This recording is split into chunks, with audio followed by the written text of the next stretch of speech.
Antes de empezar, una anécdota. Recuerdo que allá por el 2017 yo llevaba cerca de un año haciendo curiosidades sobre películas y libros y una seguidora me etiquetó en Twitter pidiéndome hablar de una película que en ese momento no conocía. No le hice caso porque honestamente no me interesaba. Recién este año, investigando para este video, di con la película en cuestión y aunque no es exactamente lo que ella quería, igual recordé el pedido, así que me tomé la molestia de buscar el tweet de vuelta. La moraleja de esto: si me piden algo hoy y no les hago caso, no se preocupen, puede que llegue dentro de 5 años en otro formato, XD. Ahora sí, vamos con el video.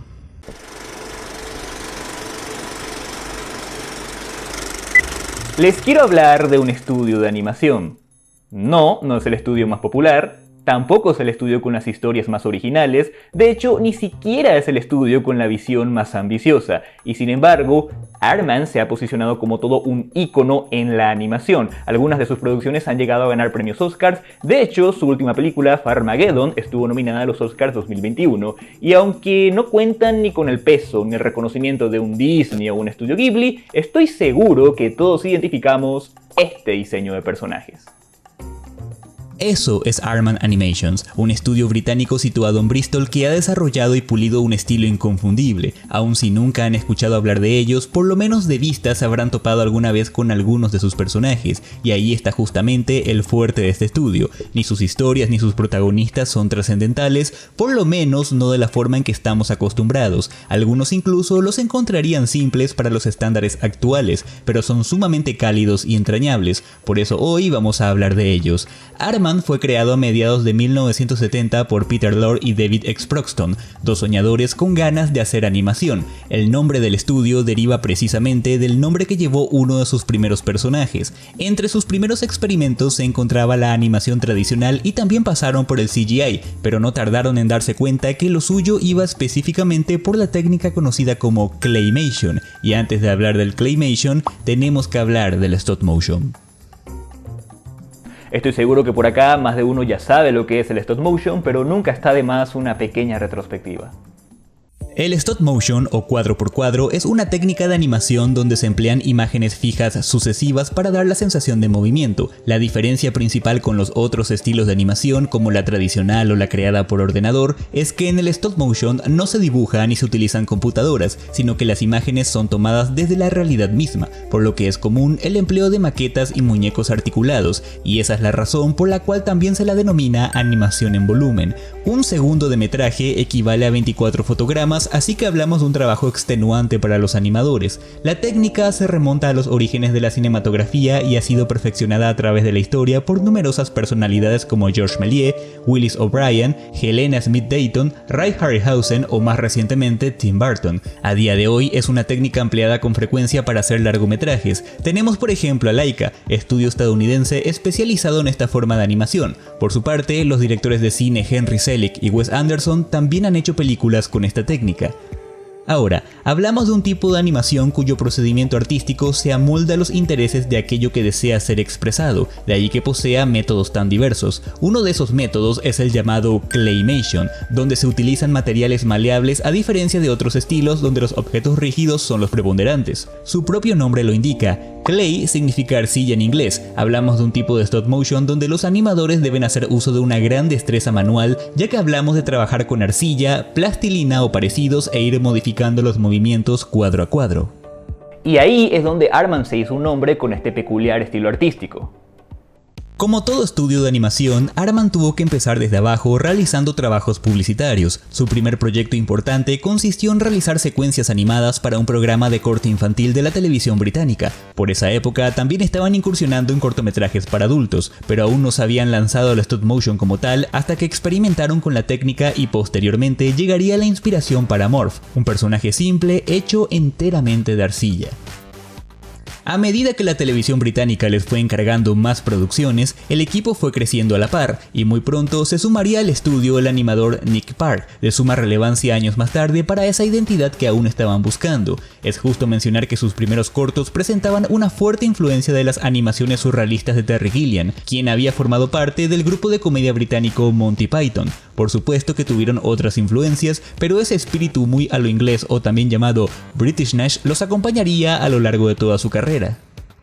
Se mantendrían en esta línea hasta 1991, cuando Nick Parr dirigió el cortometraje Creature Comforts, que se convertiría además en su primera producción en ganar un Oscar. Creature Comforts es un falso documental donde los entrevistados, en este caso animales de un zoológico, dan sus opiniones sobre el estilo de vida que llevan y es un adelanto de las maravillas que harían más adelante. A día de hoy, Aardman sigue produciendo gran cantidad de cortometrajes, comerciales y series de televisión, algunas de ellas basados en sus personajes más icónicos. No obstante, la mayoría de nosotros los conocemos gracias a sus largometrajes, y no sería sino hasta la llegada del nuevo milenio que tendrían su primera oportunidad en los cines.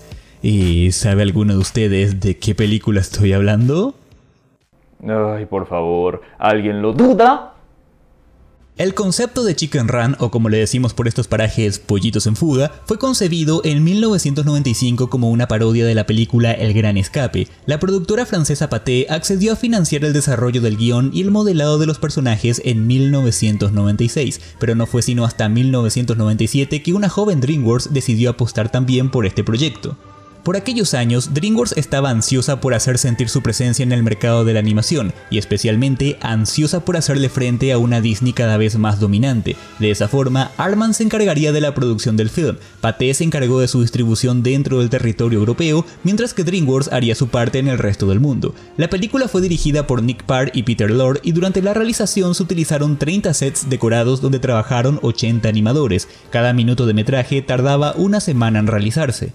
Pollitos en Fuga es la historia de un grupo de gallinas explotadas en una granja de la campiña inglesa y sus fallidos intentos por escapar de sus opresores, los Tweedies. Un día, la protagonista Ginger se topa con Rocky, un gallo altanero interpretado por Mel Gibson que parece tener la insólita capacidad de volar, virtud que bien sabemos está prohibida para este tipo de aves. A partir de acá, Ginger pondrá en marcha un ambicioso plan de escape para alcanzar la libertad antes de que sea demasiado tarde. La película fue bien recibida por la crítica y todo un suceso en la taquilla, convirtiendo los 45 millones de dólares que costó su realización en ganancias de 224,8 millones. Y aunque esta película no fue la que inauguró el diseño de los ojos saltones y la boca desproporcional, su éxito fue determinante para que, a partir de allí, la mayoría de sus largometrajes se esforzaran en mantener esta línea de diseño. Aardman al fin había consolidado su identidad. Con el exitazo y la fama mundial de Pollitos en Fuga, todos se preguntaban cuál sería el siguiente movimiento de este equipo creativo. DreamWorks al menos lo tenía bastante claro, la relación con Aardman debía continuar, y sugirió que ya era hora de llevar a los personajes más icónicos del estudio a la pantalla grande.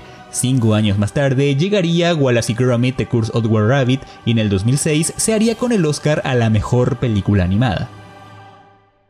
Ahora, sería un crimen pasar por esta sección y no hablar de este dúo dinámico que no solo son los personajes más representativos de Aardman, sino que lo son de toda la animación británica. La historia de Wallace y Gromit empezó en 1989 con el cortometraje A Grand Day Out, donde ya aparecían con sus características principales y más o menos por esta época se empezaba a perfilar el particular diseño que los acompañaría en el futuro. El responsable de crear a estos personajes fue nuevamente Nick Parr. Wallace es un hombre adulto, un inventor algo excéntrico para ser exactos, algo ingenuo y bastante naif con una notoria debilidad por el queso. Gromit, por su parte, es un perro antropomorfo que, a pesar de nunca expresarse con palabras, demuestra una gran inteligencia y astucia para salir de los conflictos a los que se enfrenta. La esencia de este dúo es sencilla. Por lo general, Wallace se involucra en situaciones embarazosas a causa de sus alocados inventos y es Gromit quien se encarga de lidiar con el problema. De esa manera, en A Grand Day Out, Wallace y Gromit viajan a la luna bajo la creencia de que la misma está hecha de queso. Bastó un solo cortometraje para ganarse el corazón de los británicos y por supuesto no se detuvieron ahí. En su segundo corto, Terron Trousers de 1993, un misterioso pingüino se instala en la casa y utiliza los tecnopantalones robóticos de Wallace para robar un diamante de altísimo valor. Y su tercer cortometraje llegaría en 1995 a Close Shave, donde Wallace y Gromit trabajan como limpiavidrios, pero pronto deberán hacer frente a unos misteriosos ladrones de ovejas con siniestras intenciones. Bien, tras todo este preámbulo, Wallace y Gromit: The Curse of Were Rabbit, titulado en este lado del charco como Wallace y Gromit: La batalla de los vegetales, volvió a representar un éxito tanto en crítica como en taquilla, recaudando nada más y nada menos que $196.300.000, nada mal para un presupuesto de apenas 30 millones. En esta aventura, Wallace y Gromit trabajan como control de plagas y se encargan de mantener a raya a los conejos que intentan asaltar los cultivos de los pobladores. Con la feria de vegetales en puerta, un evento de suma relevancia para el pueblo, Wallace decide probar un experimento para hacer que los conejos dejen de mostrar interés por las verduras, pero las cosas no salen precisamente bien, ocasionando que por las noches Wallace se convierta en un gigantesco hombre conejo, así que dependerá de Gromit salvar a su amigo antes de que sea demasiado tarde. La película en sí es interesante debido a que por primera vez se nos permite ver a una gran cantidad de personajes secundarios en una aventura de estos personajes. Hasta entonces, los protagonistas casi siempre se llevaban todo el interés de la historia, a no ser por algún que otro personaje secundario ocasional, pero en esta película la ciudad de Wallace y Gromit está más viva que nunca.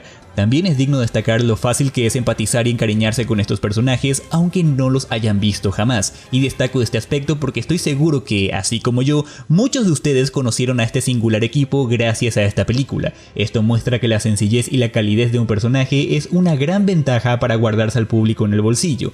En los primeros 2 minutos de la cinta tenemos un pequeño montaje de fotografías que nos ilustra a la perfección cómo es la relación de estos dos personajes. Es una introducción sobria y autosuficiente.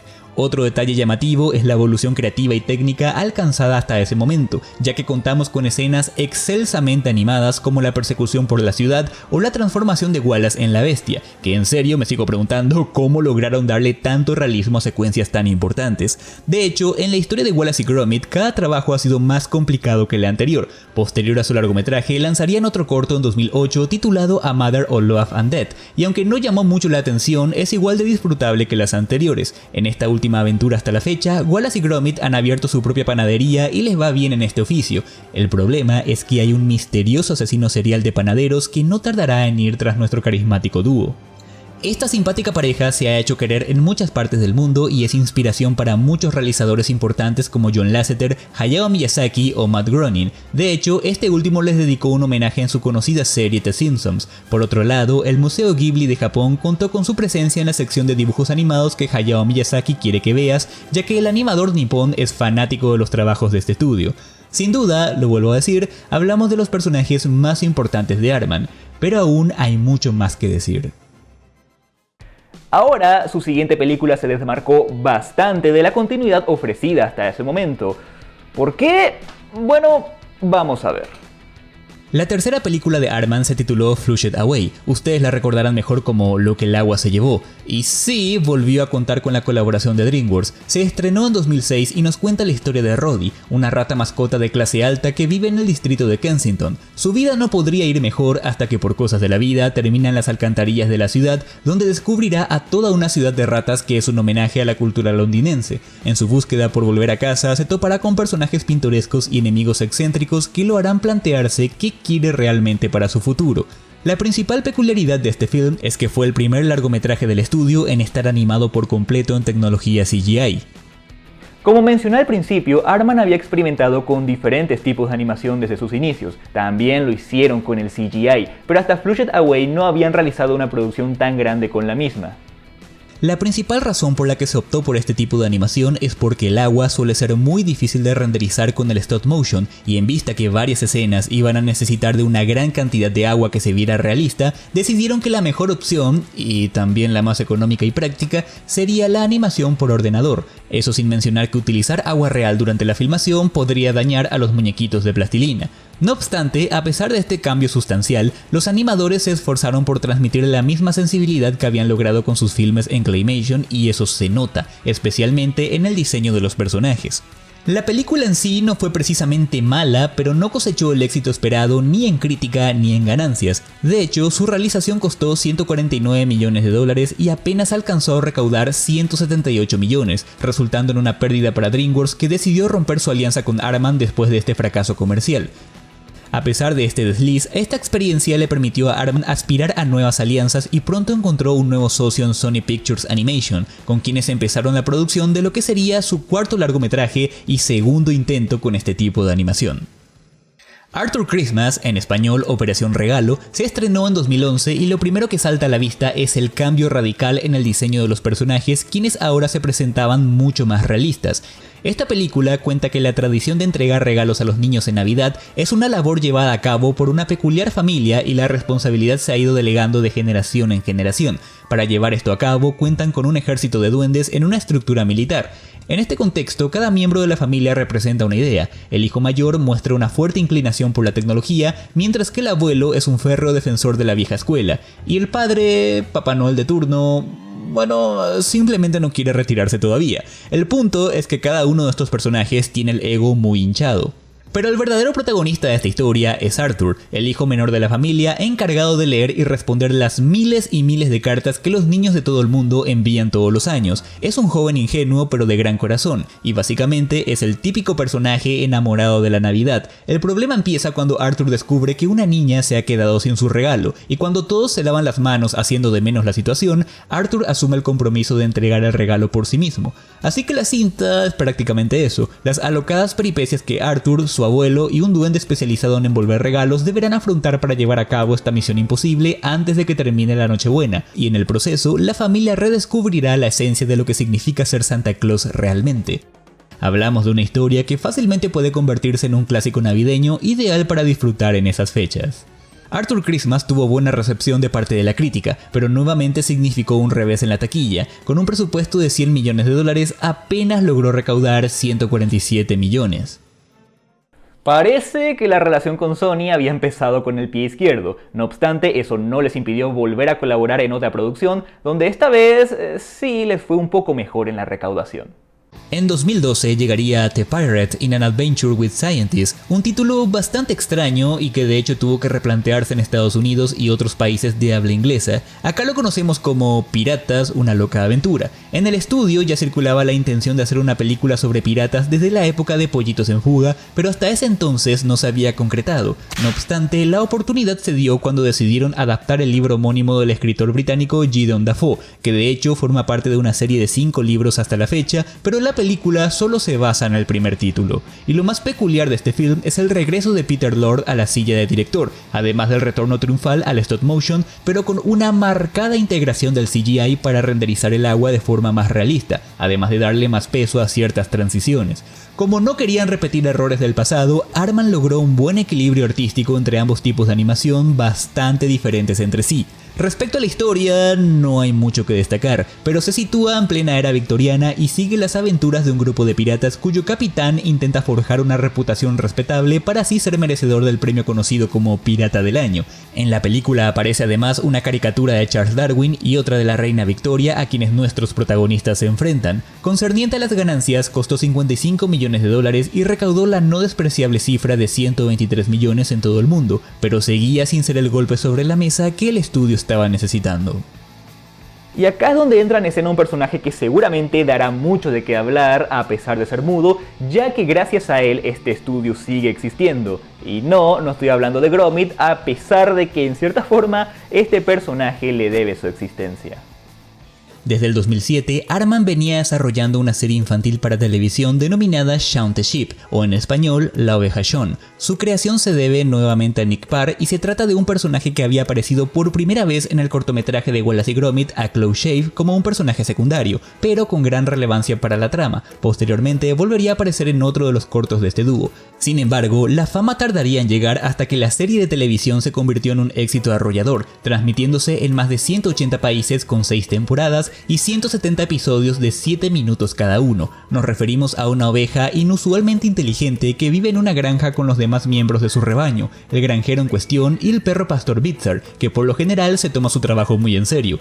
Cada episodio se centra en los intentos de Shaun por agregar emoción a su aburrida vida en la campiña inglesa en un carácter de comedia de situación. El problema es que sus aventuras casi siempre se salen de control. La principal diferencia con Wallace y Gromit es que en las aventuras del dúo dinámico, Gromit suele ser el único personaje mudo, mientras que todos los demás hablan de forma natural. En las aventuras de Shaun, en cambio, absolutamente todos son mudos, recurriendo únicamente a sonidos, movimientos y expresiones faciales para comunicar sus emociones y sus reacciones a la situación.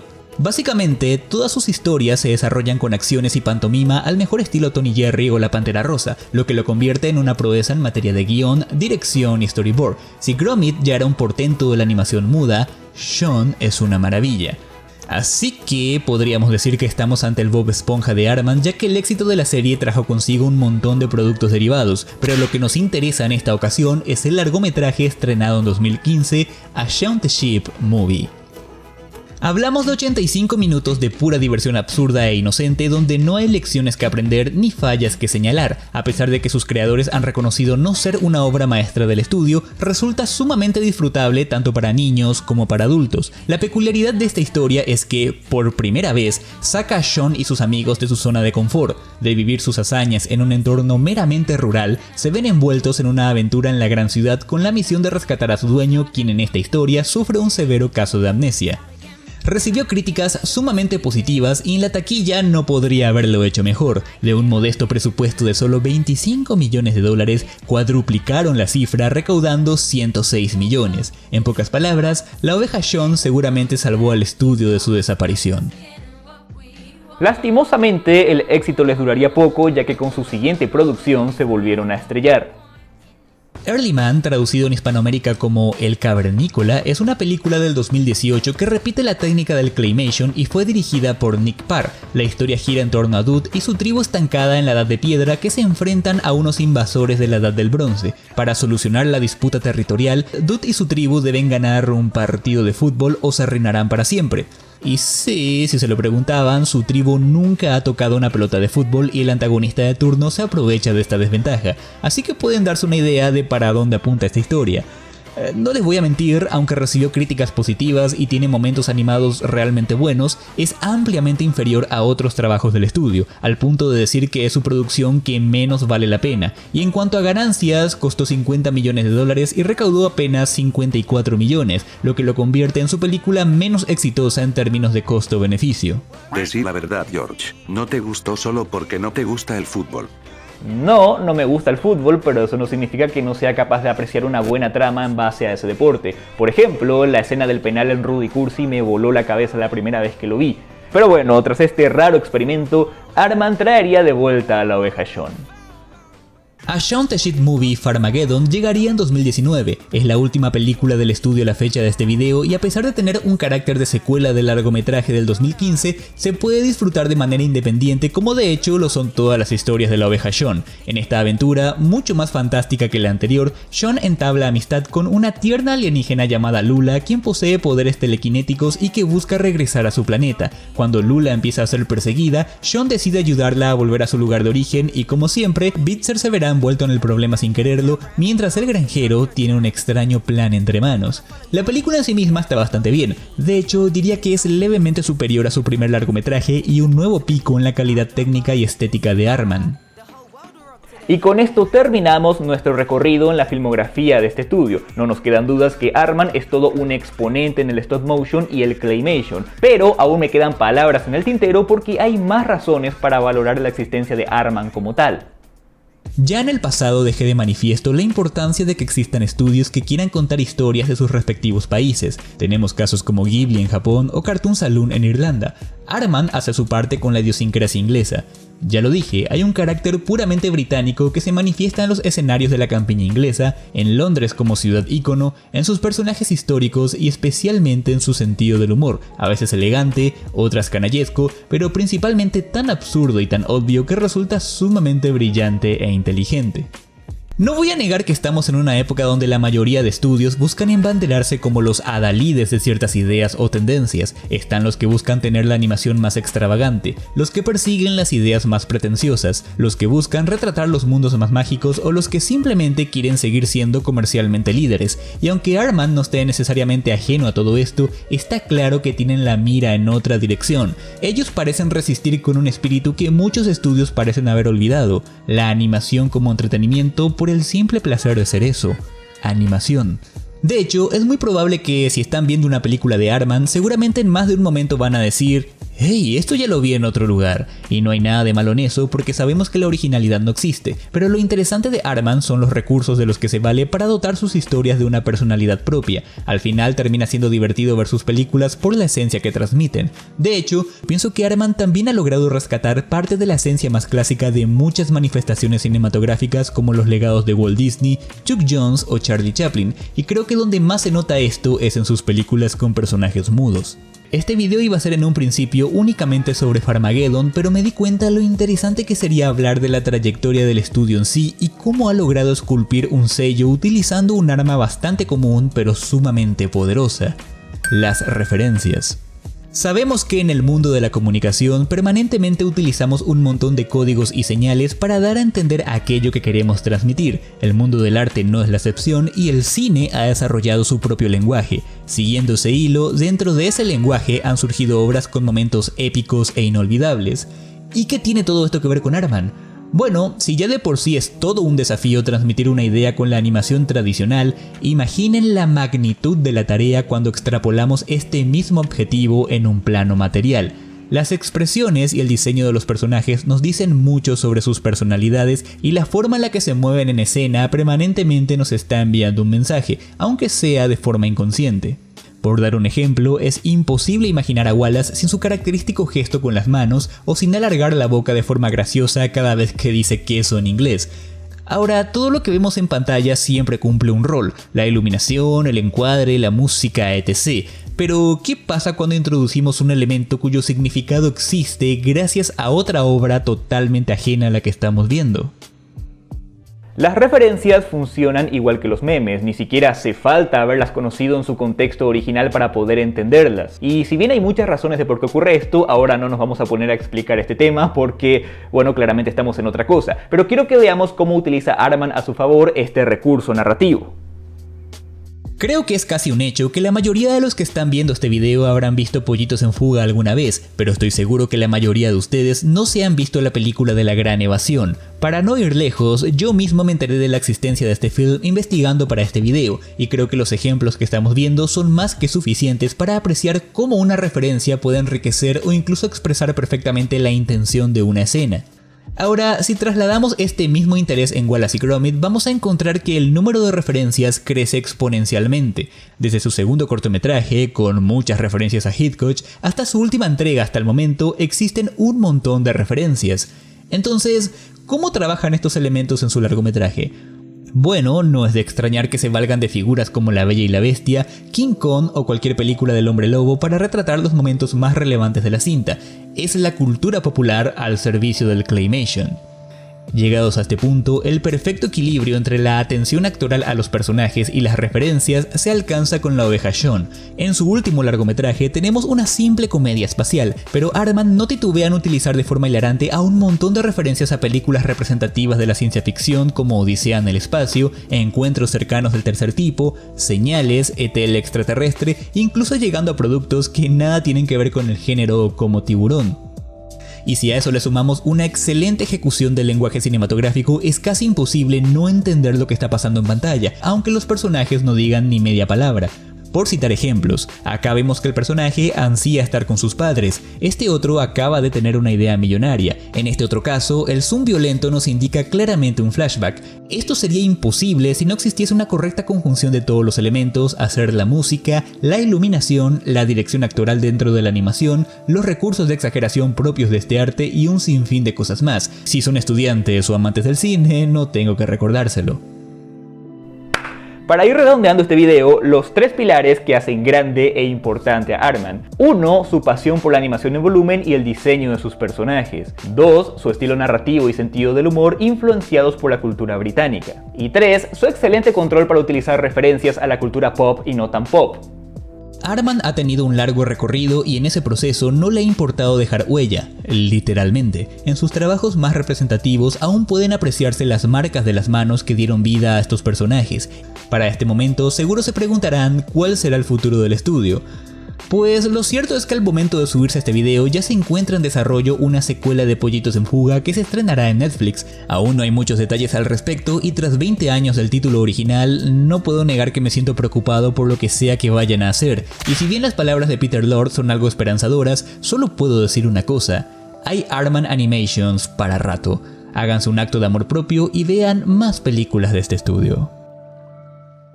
Si llegaron hasta acá, un agradecimiento de mi parte como corresponde. Si les gustó lo que vieron, puntuarlo, compartirlo y dejar un comentario ayuda a alimentar el algoritmo para que este video pueda llegar a más gente. Si sos nuevo por el canal, te invito a suscribirte y ver otros contenidos que tenemos por ahí que seguro alguno te va a gustar. Y recuerden también activar la campanita de notificaciones y aunque la tengan activada, bueno, pásense por el canal por lo menos una vez al mes porque a veces YouTube está muy especial, por no decir siempre. Lo que también significa que me pueden seguir en mis otras redes sociales, links en la descripción. Es una forma más de estar en contacto conmigo y enterarse de lo que estoy haciendo. Por último, pero no menos importante, seguimos con los directos en múltiples plataformas, links también en la descripción. Pueden elegir el que más les guste o el que más les convenga, ya queda a criterio de ustedes eso, por supuesto. Un fuerte abrazo, que estén bien.